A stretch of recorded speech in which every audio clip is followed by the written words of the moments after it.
Welcome to today's episode of What to Say and How to Say It. We're going to explore an area today that affects everybody, whether you know it or not, whether you're aware of implementing it, whether it's intentional or accidental.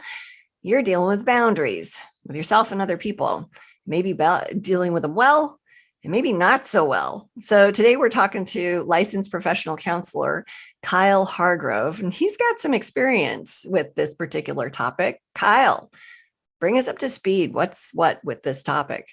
Oh, I don't know if I can get you all the way up to speed. Let's see if we can just stay with the flow of traffic. How's that? Uh,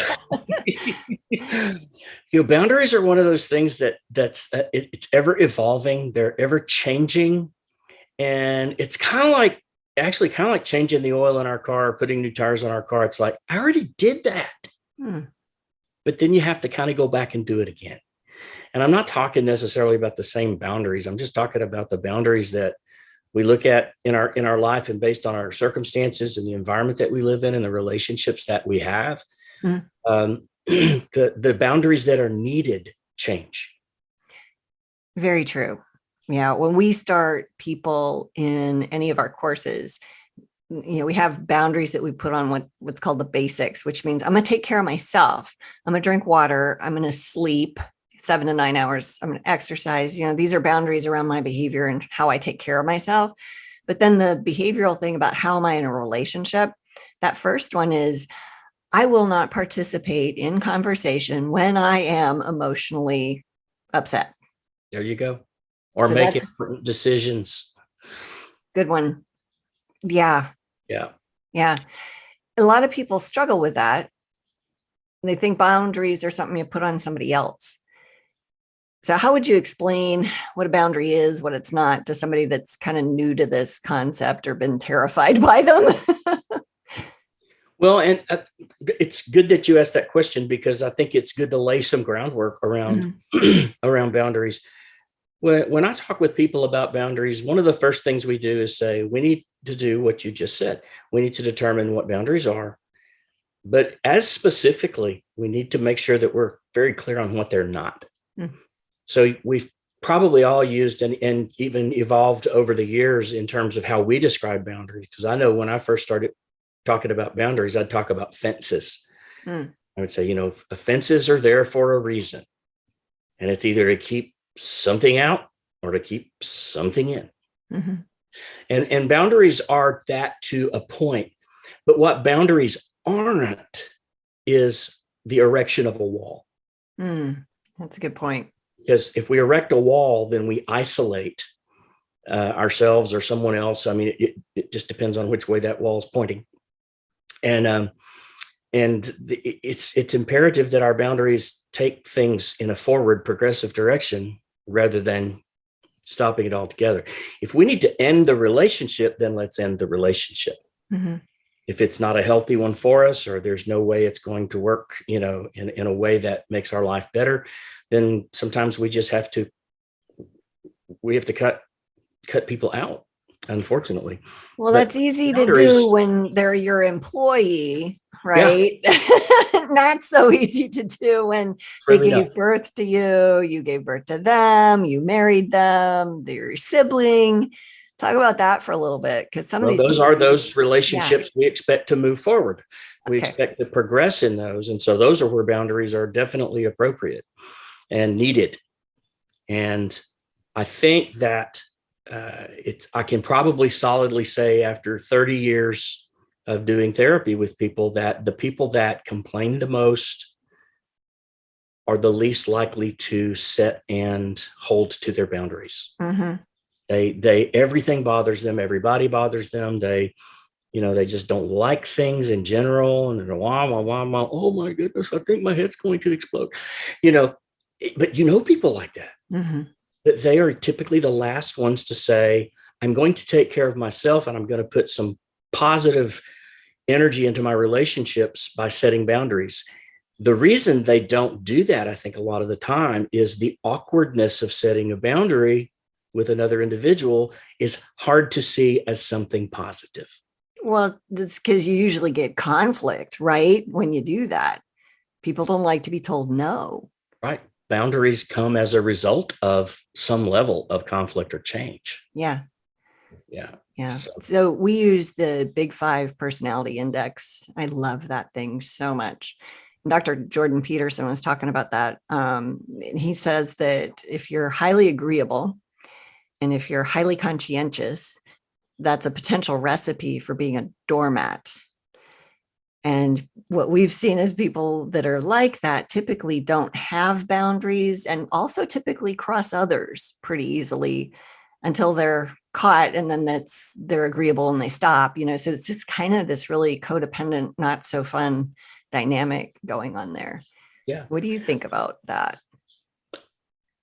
I think that the personalities and the different circumstances around the way people operate, I always like to call it the filter from which we see the world, which is made up of our own experiences. I think boundaries are kind of like the chemicals in our body. No two bodies are alike. No two people need the same boundaries in the same ways. And there really isn't a template. And that's the scary part about it, for a lot of people to say, if you can just tell me what to do and how to do it, or, give me sentence stems or this or that or the other, and all I have to do is fill in the blanks. That would be awesome. If we could live life that way, how cool would that be? We would all be successful at way more than we are. Mm-hmm. But you're right. When you talk about Dr. Peterson's work and you talk about the differences in people and the certain kinds of scenarios that we find ourselves in because of our personalities that are setups. And one personality, that setup will set you up to succeed, while the same thing in a different personality will set you up to fall on your face just as hard as you ever have in your entire life. Yeah, that's a good point. So boundaries have to be individualized, very unique. No two are alike. I do want to point out, though, my photo of the day, or this is how I like to think about boundaries now. Not so much fences or walls, although sometimes they're necessary. Typically, we can set our boundaries by a line in the sand, so to speak. Line in the sand. Yep. Line in the sand. And I like to think about them that way because that line in the sand is much less subtle than a wall. Okay. But it can be just as powerful. How so? Just as powerful. That's all about me. And understanding that boundaries are not building walls. They're not ultimatums. Mm-hmm. Okay. Setting a boundary does not mean issuing an ultimatum. Right. Okay. And sometimes in boundary setting, we kind of get carried away with it and things don't go the way that we hoped that they would after we've set a boundary. We start setting, I don't know if it's an actual thing, but I will call it progressive consequences. Okay. This is what I need from you. This is what I can do. And then it doesn't happen well. So I go, okay, since I set that boundary and you didn't abide by it, then things are going to get a little dicey around here. Okay. Mm-hmm. And then if it doesn't, then it gets even, up until you set an ultimatum and you said, it's this or nothing. Right. Yeah. So that escalation is useful, is what I hear you saying. It's useful, but it can also be harmful. How so? It can take what needs to be a simple common boundary and turn it into a relationship ender. So can you give an example of that? Oh, gosh. Yeah, because I'm not really following you with the differences. Well, let's say you go, what is there a restaurant that you like to have lunch at? Anything Mexican. Love Mexican food. Yeah. And let me guess, you probably order, for the most part, 8 times out of 10, the same thing. Yep. I know what I like. Absolutely. Creature habit. Is it an enchilada dinner? No, it's actually shrimp tacos. Okay. Fish tacos. Yeah. All right. I'm with you there. You're making me hungry. Can we? I know, right? A little while and go eat. That would be awesome. I think so. Yeah. But if you went to your favorite restaurant, let's just say with your friends once a week, and say you wanted to order fish tacos each time, and you've been going there for 10 years. Okay. No, that's really a bad example. We're going to have to cut that part. I kind of lost. It's hard to talk about. I kind of lost you there for a minute when you said, give me an example of, and I was thinking it was one of my moments. Hey, that's okay. Don't worry about it. One of my, and I go, I'm not even sure what she's talking about. So we were talking about the escalation, how that can be good and sometimes it can be bad. And so I was wondering if you had an example of how it could be good and how it could be bad so that we could understand that concept a little more deeply. Okay. What about instead of that, we talk about the difference in the escalation, which leads to making an ultimatum, and the escalation, which is simply an intentional reassertion of the boundary. Okay. Yeah. Like that. Yeah. Because that's necessary a lot of times. Mm-hmm. Especially the closer we are with people, the more necessary that becomes, because the people closest to us take the most liberties with us and we give them the most as well.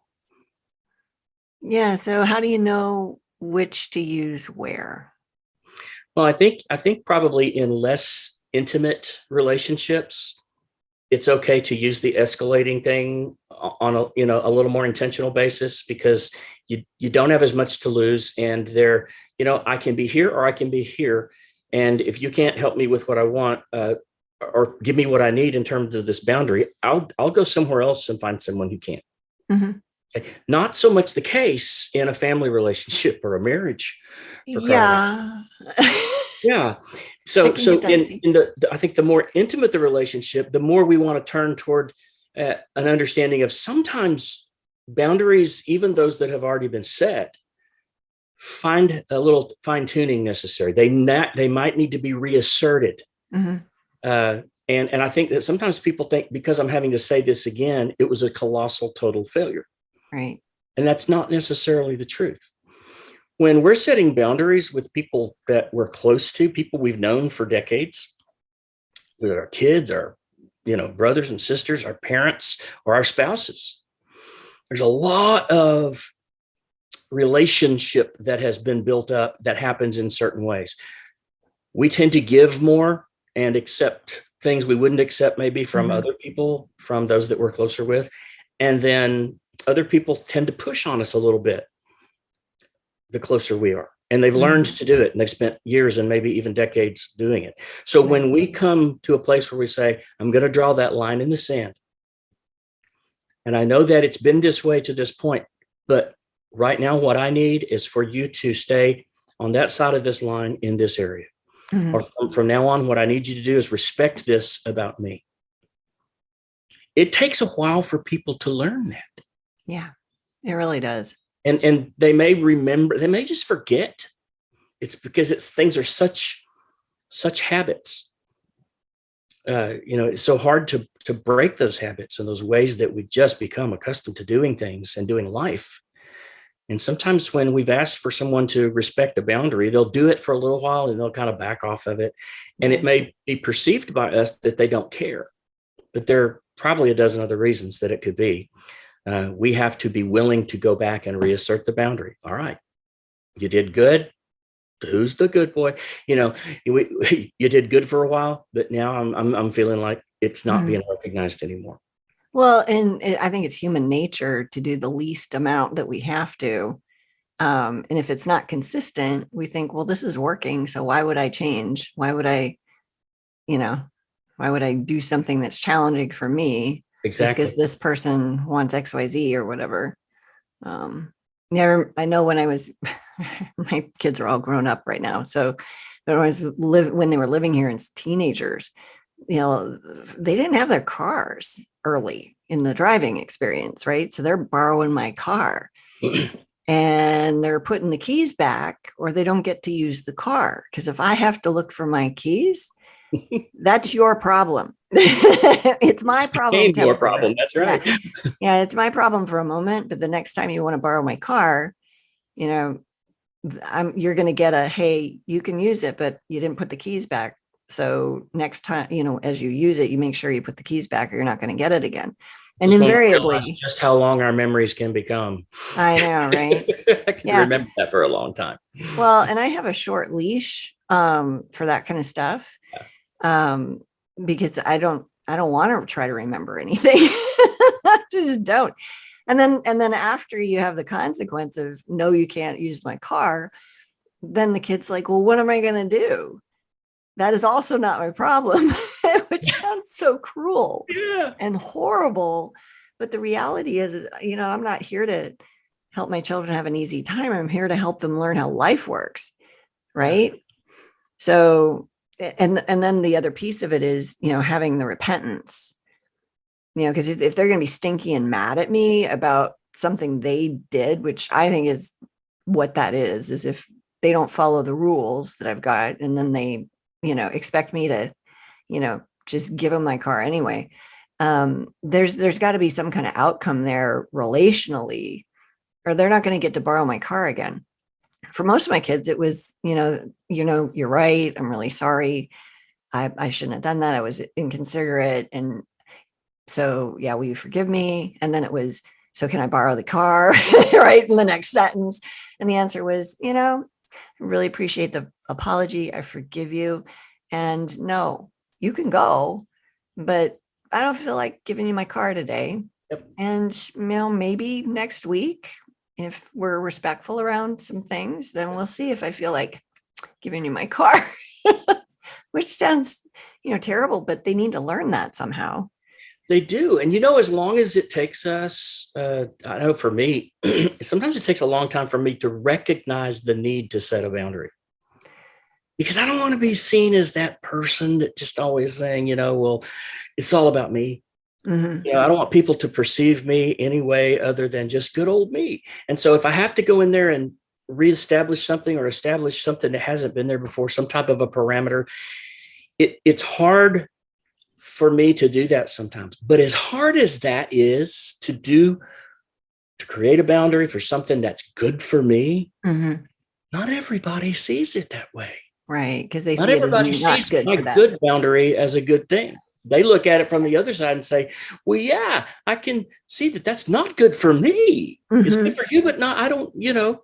And so expecting things to go smoothly when we're setting boundaries is probably unrealistic. Mm-hmm. Because really one of the first things that we talk about when we talk about boundaries is expect some pushback. Yeah. This is just a microcosmic example of grief going on with other people. When you make a change, which incurs a loss for them, mm-hmm. they kind of got to walk through that process. Hey, what are the first 2 stages in Elizabeth Kubler-Ross's 5 stages of grief? I don't remember. Yeah. Denial. You clearly do. What is it? Denial? Yeah. Yep. That's not my fault. Well, just because, no, I shouldn't have to do, no. And then anger. Mm-hmm. Okay. And those are the first 2 things we see in people when we establish a boundary with them and they don't understand how that can be a good thing. Right. So, any change brings chaos, mm-hmm. whether it's a good change or a bad change. I have this client that when she was first starting to implement some boundaries after she got through basic boundaries for herself, so she had her wits about her, hydrated, sleeping, eating, all that. Then she had the boundary of, I'm not going to communicate when I'm emotional. And executing that boundary was really difficult in her relationship with her husband because he didn't like it. He was like, no, we're going to talk this out now. And she's like, I'm emotional. I'm not doing this. And she'd turn and leave the room. He would follow her. She had to drive away a number of times. And she was so angry. And part of it was the way she delivered it. And we teach people to say, hey, I love you. And I want to work through this. And I can't do this right now. Let's talk later when we can both be calm. And that's if the other person's yelling at you or if you're yelling, it doesn't matter. As soon as you realize there's emotionality, boom, you realize you've crossed a boundary for the relationship. You got to protect the relationship, and it's not good for that other person to behave like that at you. So let's have that in place. But then you got to deal with the other person not respecting your boundary and coming after you anyway, which you got to hold to it. But eventually, and this happens all the time, eventually the spouse came to respect that and learn, okay, this doesn't work. This thing I keep trying to do, this doesn't work. She's not going to change how she is. And it doesn't matter. Gender here does not matter. Now, I've had male clients do this too. And their wives hate that. And they chase them around the house, to try to finish the thing. And then the other piece of it is coming back to it.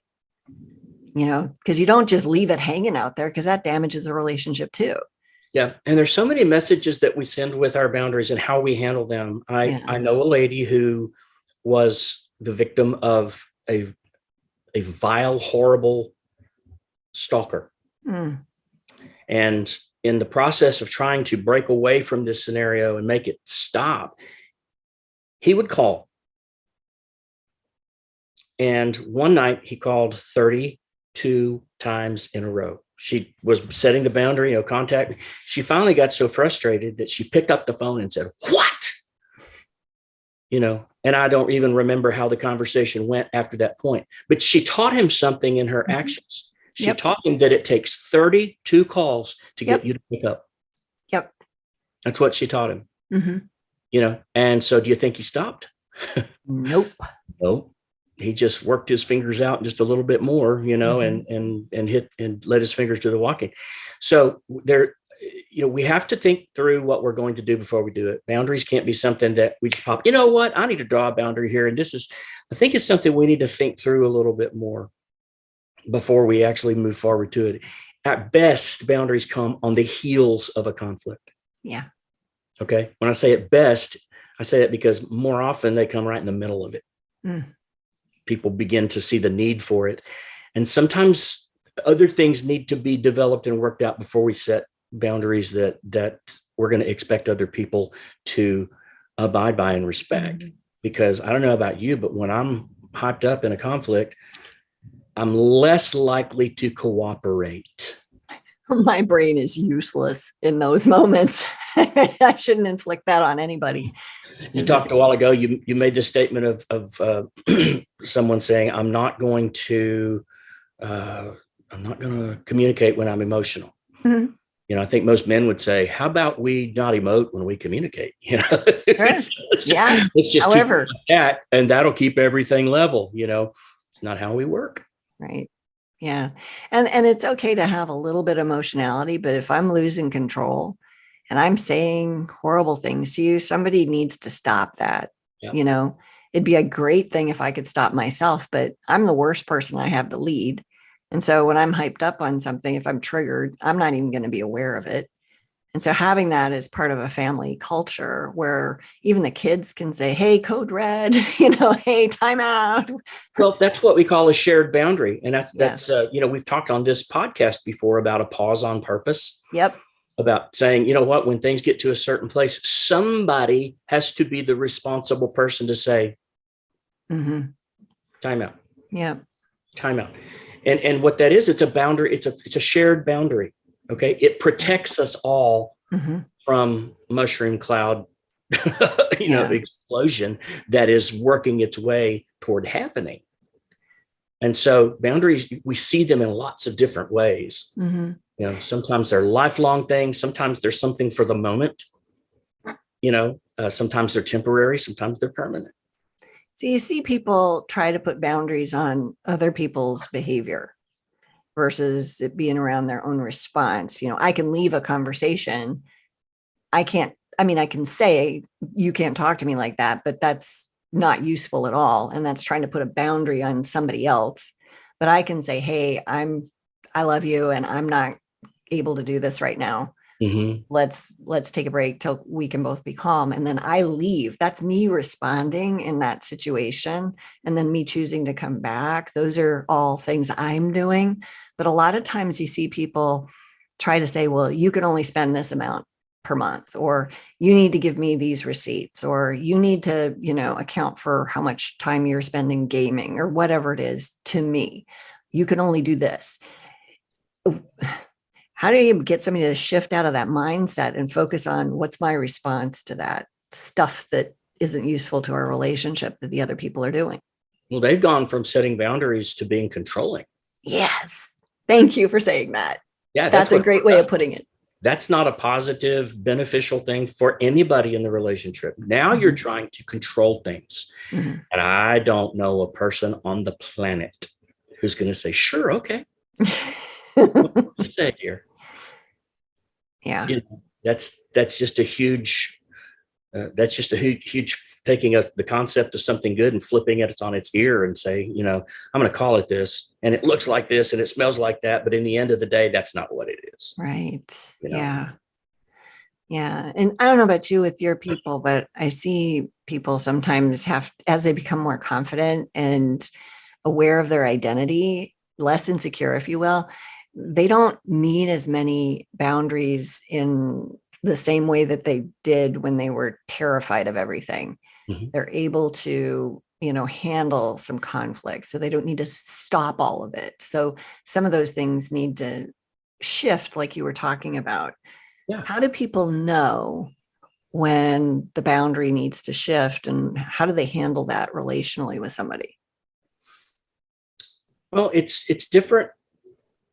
I'm going to say different. I'm going to talk about the quantitatively. It's different for different people. Some people are very sensitive to things that require some boundaries, and some people can get to a point where you literally have to, beat them over the head and tell them, you need to set a boundary.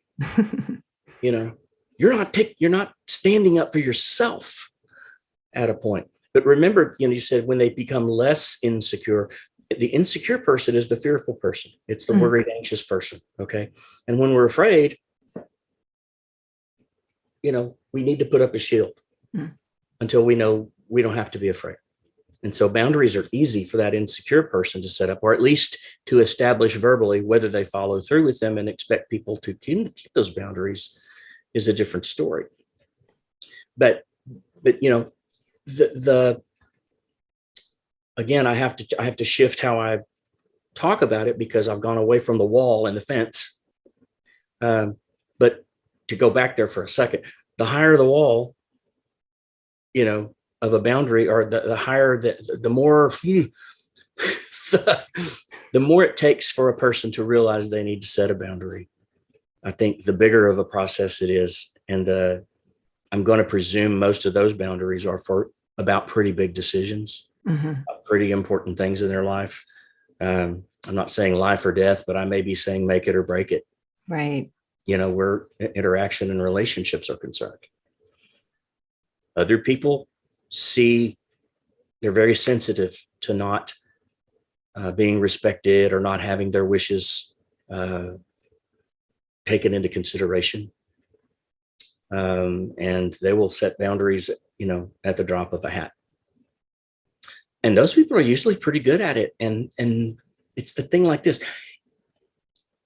If you say no to me one more time, you don't get your cookies and juice. Okay. Well, 2:30 comes and that kid said no 12 times. He still gets his cookies and juice. Right. Yeah. Okay. That's the first example we get when we're young of someone setting a boundary with us and not following through. Okay. And that teaches us sometimes the boundaries don't mean anything. They are threats. Yeah. Okay. Well, and then I don't respect you because you're not living up to your word. Your word means nothing. So what you guys come up with, or come up against so many times in the ministry that you do, is women who are smaller in stature and sometimes a bit more timid in personality, standing up to setting a boundary with a man who's much larger and sometimes maybe has behaved in an imposing manner. And it's difficult for them to say, this is a boundary that I have to set with you. Yeah. And if you step over it or push it down or come through it, I'll have to act in a certain way. Okay. We're not talking about cookies and juice here. Right. Okay. That's a completely different thing. Yep. It sure is. And, a lot of them have had teaching, that says submit in everything. And they miss the part of you're not supposed to submit to man, you're to submit to God. So if you're submitting to sinful behavior, like if your husband is yelling at you, if he's harsh with you in those moments, if he's not living with you in an understanding way, if he's not being loving, and you're submitting to that, you're reinforcing sin, and that's sin on your part. And it's sinning against your kids too. If they're if they're living at home and watching this, it's a mess. It is an absolute mess. And a lot of the men believe that that's how that's supposed to go. That, and it's not all men, because I've found that most men are very reasonable. That, when the wife says, hey, I love you, and this doesn't feel good to me right now, I'm going to take a break from our conversation. I'll be back later. Yeah. Even if they're yelling and upset, they'll be like, all right. Yeah. I think most men are rational creatures. But you run into a few that's just unacceptable. And no, by golly, you're going to talk to me now. And some of those women have had to call the police because it's gotten so bad that they'll grab onto them and hurt them. I had one client whose husband really seriously hurt her. And she did everything she was supposed to do, but he could not calm down. And they ended up separating for a while. He ended up in anger management, and they're back together. And it's a totally different relationship. Mm-hmm. And it's unfortunate that happens, but it does. Well, and I think that's the whole key to boundaries being set and being respected is when you talk about the man, who wouldn't have it. Mm-hmm. Okay, we're not going to stop. You're not going to go take a break. You're not, well, that's someone who's not interested in resolution. Right. Not interested in resolving whatever the problem is at hand. They're interested in being right. Mm-hmm. Okay, I am right about this and you are not. I'm going to win this and you're going to lose. Yeah. Okay. So they're not likely in a place where boundaries are going to be something that they even care about. Right. Much less agree to. So that's why I said we have to plan and prepare when we're going to set boundaries. We got to know that the time is right, mm-hmm. both for us and the relationship. And then depending on what kind of relationship it is, we got to know whether it's a thing to keep us moving and keep us going forward, or a thing to say, I'm drawing some pretty hard lines here and you're either going to respect it or we're done. Right. Yeah. And knowing what you're dealing with is half of that equation. Right. Because sometimes we're creating that situation and we don't even know it. Right. So you got to have that awareness as well. So it's complicated. So I guess that's where we land. It's complicated. That's the relationship status for all of us. Yeah, for sure. For sure. Well, Kyle, appreciate your insight on this tough topic. I'm guessing we're going to talk about it again at some point because we may get a few questions about it. Yeah, absolutely. So if you want to find out more about how to deal with some of this stuff, like people typically have this thing of how to stop walking on eggshells as being part of a need for boundaries, right? If you're walking on eggshells, that's a thing where some boundaries might be in order to help you navigate a relationship differently. So stop on over to our website, greaterimpact.org, and you can get a free ebook on how to do that. Stop walking on eggshells. Well, thank you, Kyle, for, again, such a fun discussion. I mean, the topic's tough, but you brought insight. Once again, I appreciate your time. It's always my pleasure. Thank you for inviting me.